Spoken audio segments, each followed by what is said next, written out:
Hey, Steve Schlegel here. This is the second video in our series on liability and asset protection for your LLC or small business corporation.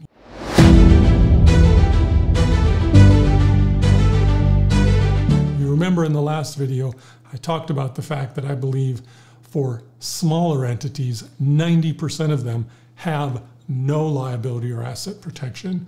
They are really at risk, and why? Because they've formed what I like to call a naked LLC, one that's not clothed in the documents that they need in order to have that protection. So what I want to do today is start introducing you to why, and we're going to begin to walk through some of the things that you need to have in place. And so let me give you an example. I have a lot of new clients come to me, and we sit down and we talk about some things they want to have done, tax planning, maybe they want to help with contracts or other documents, buy-sell agreements, and so forth.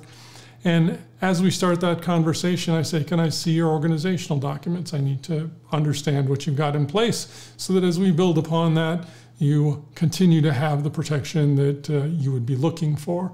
And so they hand me their articles of organization or their articles of incorporation, depending on the type of entity they have. And I take a look at it and go, great, this looks good. Where's the rest? And they say, what rest? There isn't anything else. What else should I possibly have? And so I tell them there are a number of other organizational documents that need to be in place to begin to clothe your LLC with the liability protection that you're looking for. Let's think about those articles of organization that you file online and why they're not enough. So first of all, when you go online to the Secretary of State in whatever state you're in, most of them let you file it online now. You'll go in there and you'll give it a name. So you've identified the name of your business, the address of your business and who the registered agent is, and the fact that you're the one that's sending that stuff in electronically. And that's, for the most part, in most states, all you need to do. Now, if you think about it, if that's all I did, is that enough to create the shield of protection around me? Not likely. And so I tell them that there are other organizational documents that you need to get in place because the articles of organization don't answer some very basic questions. The most basic question is, who are the owners? All you did was come up with a name for a business and say, this is what my business is going to be. Hey, world, look at that. But you never said who the owners are, how the owners are going to share profits and losses between themselves, who's in charge of day-to-day operations, what if somebody wants to go, what is the decision-making process for small deals and big deals. Because you didn't identify any of that, think about it. If I'm an attorney coming in and I'm coming after your business or the IRS is doing that, since you didn't say what it was, I can make a whole bunch of assumptions that are not favorable to you, and you're hugely at risk. And so you think you can move forward and do whatever you want to do, and I'm just saying, be really careful. You need to finish your organizational documents. So the question is, how do I fix that? What are they? I had no idea. And so if you're an LLC, the additional document you need is something called an operating agreement. And that operating agreement defines who the owners are, what the relationship is between them, who's in charge, how the decisions are being made, and perhaps buy-sell issues for people coming and going out of the entity.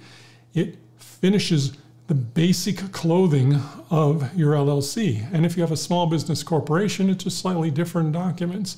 Over there, you would have bylaws, organizational meeting minutes, and stock certificates. And those would be the core 3 documents at a minimum that you would want to have in place in order to ensure that you rounded out that organization. Okay? Then you've answered those basic questions. So my clients say, can you help me finish those organizational documents? And I do. Some of them want to do it themselves, and they'll go online and they'll Google it. And that's fine. Go find some forms and fill them out. My caution to you is that when you Google those things and find the forms, you still don't know what you don't know. And so just because you filled it in doesn't mean you filled it in smart. And so I do recommend that you visit with an advisor, visit with an attorney that you know, or for some people, we work with them as well.